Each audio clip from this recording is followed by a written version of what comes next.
Hello, welcome back. Think Rugby podcast, episode number 3 of season number 2. How are you doing, Andy? You doing alright? You looking awful cheery? Oh yeah, I'm just very happy. I mean, the Lions lost, but yeah, they still won the series. They lost the battle, but they won the war. That's what I was to say. Very, very good game at the weekend. Again, like I said last week, from a neutral point of view, I wanted a really good contest to finish off the tour. I didn't want a bit of anticlimactic. I certainly didn't want a 3-0 clean sweep, even though I am British. I kind of thought, come on Australia, do a bit of magic, show me what you can actually do here, which they did. It was a fantastic game of rugby. I did actually catch this full game, and hopefully there was no complications with your Wi-Fi this week, Andy. You managed to catch the whole game too. Yeah, there was no complications with the Wi-Fi, but I was otherwise engaged, so I'm afraid I did not catch the game. The series was over, mate. I didn't need to watch it anyway. Look, I'm going to tell you now, I think the Lions will be absolutely gutted that they never got the clean sweep. They maybe can brush it off saying, it was won, it was done and dusted, blah, blah, blah. But to have a proper winner's mentality, you go for 3-0. You are ruthless in what you do. And I thought, given the team sheet that Andy Farrell put out for the third game week, I thought, oh shit, they are proper going for it. They're going for to embarrass Australia. But it was literally the complete opposite, if you ask me, especially with that first half in particular. 15-0 half time? Oh no, sorry, 8-0 half time, but it quickly became 15-0 early into the second half. Not before a bit of a weather warning, a kind of stoppage to the play, which was there were lightning strikes within 10 kilometres off the game. I never knew that was a rule. I thought it'd been, if it was literally a kilometre or two beside the game, then the game would get maybe abandoned or postponed. But 10 kilometres within the match, it was a good half an hour, 45 minutes the game was kind of called off for. Now, nobody wants that to happen. And don't mean from a spectacle point of view or from a spectator's point of view, but for players actually kind of cramping up, tightening up.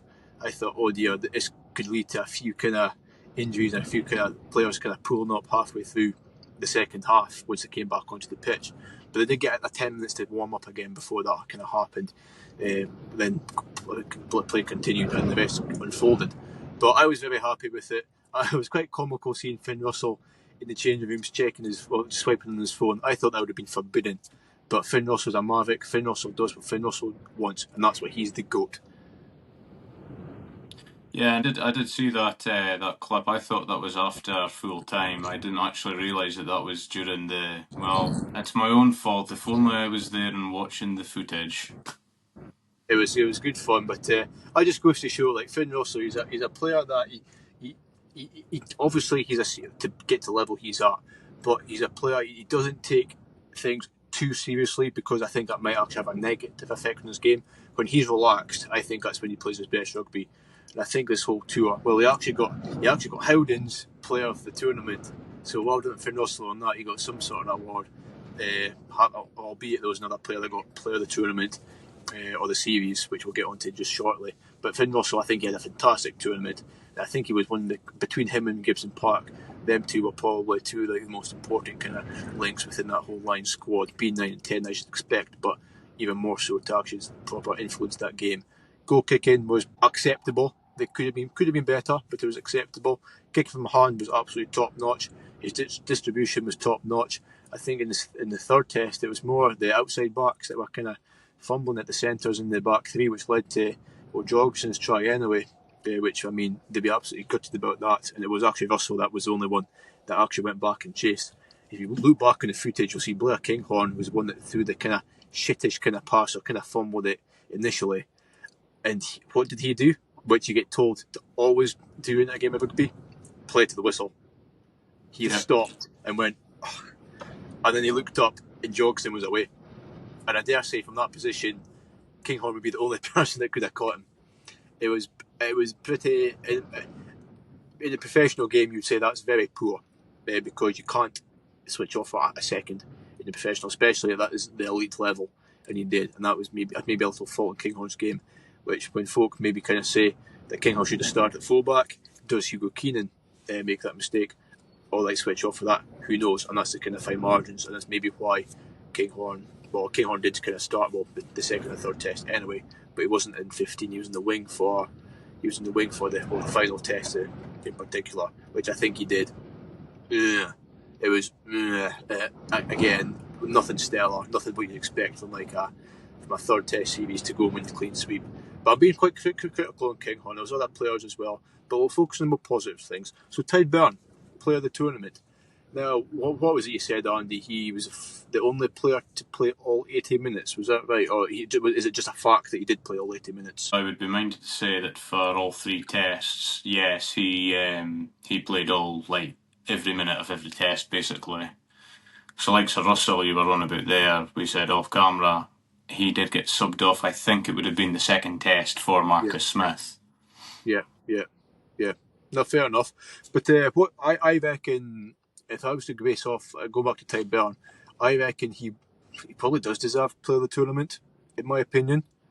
A few honourable mentions would be Owen Farrell. I'm joking, not Owen Farrell. Honourable mentions would be Don Sheehan. Ewan Ashman. Don Sheehan. Ewan Ashman. I'm sorry, I still can't grasp I understand why Ashman and Gregor Brown got selected for the tour, but I don't know. At the same time, there was a lot of other candidates, but it made sense, like location wise. We can come back to this subject. Absolutely, yes. Absolutely. But I think Don Sheehan definitely was up there to get player of the tournament. He played phenomenal. I'm sorry, like there's no hooker that comes close to his kind of like caliber in the world for a long time. I'm struggling to think of the last kind of hooker that was at that kind of level for so long. I mean, Jamie George over the 2017 tour to New Zealand, he was at the peak of his powers then. You've had some absolute beasts that have played well, like Malcolm Marks in his prime, and Mamambi in his prime and that, but and Cody Taylor as well. But I think just in terms of try scoring, when I touched on it last week, he scored 60 odd tries in like almost like double amount of games, which for a front rower and hooker, that's unheard of. For most players, that's very impressive. Never mind a front rower. So he's kind of shown his kind of colours and shown his calibre, as I say, world class. But Tide Byrne, no complaints with Tide Byrne getting player of the tournament. No, and likewise, I mean, Andy Farrell came under a lot of criticism for his choices, not just at 6 balls, but 7. Tom Curry, for me, solid. Yeah. Just as good. Yeah. I do agree there. And Jack Morgan, as good as Jack Morgan is, I mean, he's still only 25. And I know Tom Curry is 28 or around that kind of age, but that goes from like, okay, a player with a bit of experience and maybe it's just starting to come into their prime, to a player who is fully in their prime. And Tom Curry, test match monster on the big stage. He performs, absolute unit. I think if I had to choose somebody to depend my life on, then it would be Tom Curry. If you had to tackle somebody to save my life, it would be Tom Curry any day of the week. Or Underhill, but I mean Underhill's not on the scale of Tom Curry. Fair enough. Right. So the series as a whole, would you say it's a success from the Lions? I remember last week I did ask a similar question last week. Would you say it's a success overall? Well, regardless of what the opposition are, they have won a test series. That kind of adds into the travel aspect, but yeah, to win a Lions series it's not easy. No, not at all. Also, I think it was a lot closer than people realise. The aggregate score was only 1 point better in favour of the Lions. And I'm not going to be one of those XG bloody stat merchants, because the eye test is a lot better than stats, because if stats was relevant, then Finn Russell would be just a middle of the ground kind of player in terms of open play and that. So I'm not going to be a complete kind of stat merchant, but that is quite relevant. That is quite significant. There was only 1 point between all, if you accumulate all the points from all 3 tests. There's an element of significance there. I'd like to give a shout out to Will Skelton for one. Speaking about moving on to Australia, Will Skelton, Tupou at prop. I'd like to give Rob Valentini. Unfortunately, never got to play the third test. I think he made a massive impact in the second test. And also Peach on the wing, not spelled Peach, but Peach on the wing. got that first try, got a second try, I believe, and yeah, he caused the Lions absolute havoc, and I don't think they were quite ready for it. S2E3 stepped up. I mean, I think he definitely got the better of the centres in the third test. Unfortunately for Lina went off, and now Dan Sheehan was a lucky man. I don't think he maybe didn't see it because they didn't make much of a scene about it at the time. But Dan Sheehan went right off his feet and cleared out Lina and gave him a concussion, failed his HIA, and that could have been quite impactful in the game. But at the end of the day, Donaldson came on and did a job, so it wasn't too significant. Yeah, well, on that subject, I did see that he has been done for a four match suspension. So I was, I wonder why. It's deserved, it was 100% deserved. It was very dirty, and I think it's touching on red card kind of territory. It would have been a 20-minute red card at the end of the day, but I still touched on red card territory. But it didn't matter at the end of the day. Australia got the win, and I was delighted for it. And it kind of shapes up. And we're not going to speak about the Rugby Championship this week, but shapes up nicely for the Rugby Championship. You see, Australia can't actually beat quality opposition, or players of high caliber in masses of high caliber in a team. So it's going to be really, really interesting. Okay then. Stay tuned for next week, folks. Lions tour's done and dusted. I don't know what I'm going to do with myself. We've got a free weekend this weekend, unfortunately. But there still is rugby coming up in the near future. Yeah, it's one of those things where it's just there's no rugby for the first time in however many weeks, months. And for those that don't live in the UK, they may not be aware of it, but pornography has also just been banned. So, yeah, Zav, what are you going to get up to next weekend? I'm sorry, I'm breaking character. I obviously wasn't prepared for that. But yeah, there'll be a lot of people at a loose end and not sure what to do. Actually, I'll tell you what I'm doing. Speaking about rugby, this is a rugby podcast. Pre-season's back. So it's been back for a lot of teams. My club started a little bit later for certain reasons, mainly because our season ran quite late. And also I'm just back from holiday. A lovely holiday, thank you for asking. So we are just back training, and we are doing some Saturday sessions. So that's what we are doing. And I highly encourage anybody watching, anybody young, in the peak of their powers, whatever, probably amateur, train Saturdays if you can. If you've got nothing else to do, don't just sit there and look for your dad's ID to have a little wank. Go out, go in the rugby pitch, throw some balls about, and that would be far better for your mental capacity and your serotonin levels than it will tossing one out in your mum's bedroom, in your mum's bathroom. Okay. In other news, unhinged. Lewis Rees-Zammit has announced that he will be quitting the NFL and returning to, well, I'm assuming Europe, but certainly back to rugby. And that's going to be very interesting to see where he will end up. Obviously, he will return to Wales, but which club? Do you think he'll return to Wales?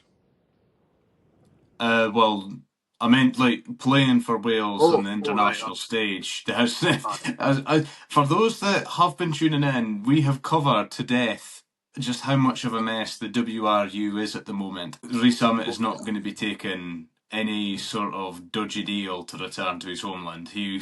I would imagine it'll be France or England or Japan. Well, my take on it is they've also got this super kind of cup happening in Dubai kind of region and that. I don't know if I've not heard too much about it. I've not looked too much into it. I just seen a little article and a kind of headline about it. So that's one avenue that might happen. I don't think so. I think that's the least likely option, but anything's possible. It was actually TNT Sport. They put a thing up, and it was actually Rees-Zammit in a Newcastle top. And I'm only going to assume that's because of a financial takeover. That's all I'm going to say. Again, I think that's maybe one of the least likely options. Back to Gloucester. Could they afford them? Gloucester have released a good 13 to 15 bodies this season. So obviously, you can either look at it that they're freeing up wages, or they're going to be skint because they need to replace all those guys. So I don't. I think it'd be the latter. I think it'd be the second option. That they won't manage to afford him because not a lot of teams have much money, and also because they've got to replace so many bodies, they probably won't prioritise a star signing like that. My prediction or my kind of estimation is, I think he'll end up in France, and I think he'll end up where all kind of high quality players go, but not rejects go, but Racing 92. For some reason, a lot of young guys go for a sabbatical there, Racing 92. If you think of Henry Arundel, who's now signed back with Bath, he wasn't getting played for England because he was playing for Racing. So now he's signed for Bath. He's back in contention for England, whether he gets in. I hope so, because he's a beast, a player. But now there's that kind of winger slot available.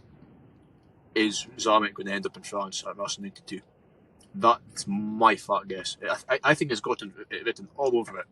But again, your guess with Japan isn't a bad one. What are you thinking?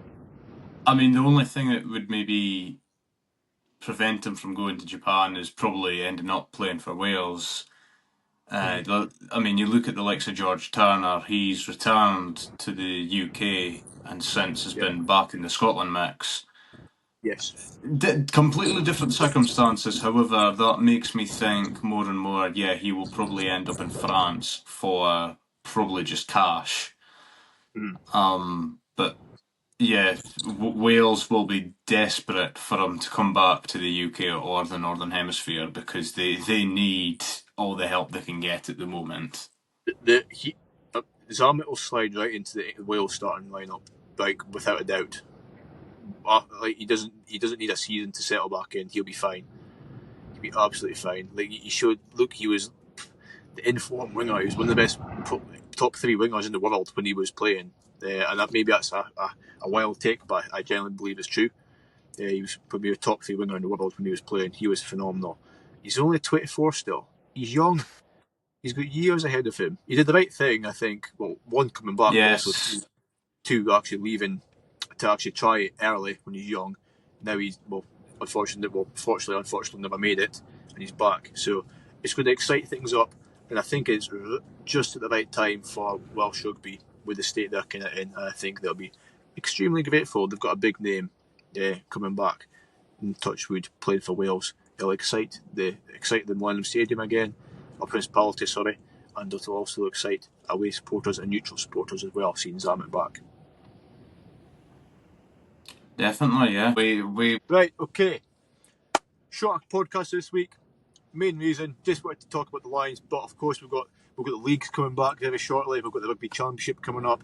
Again, like I briefly mentioned, there's so much rugby to look forward to shortly, and honestly, I am buzzing for it. There'll be early starts again with the Rugby Championship, watching the Gallagher Premiership, watching the URC, in particular Glasgow and Edinburgh. It's going to be very interesting, especially with them signing. Well, they've signed some very, very interesting players this year. I like to see how Lancaster gets on with Glasgow, because they were screaming for a 10, and they seem to got a young prospect at 10. So he's eligible for Scotland, and also I think he'll be looking to start for Glasgow as well. Okay, done. Yeah. Okay. Yeah. So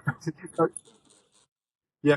Well, if that's me done, if that's you done, Andy, there's nothing else to say apart from thank you for tuning in.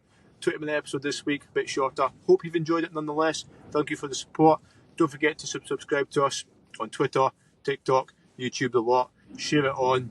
We're looking to expand this podcast this season and see how far we can go. And yeah, so thank you very much.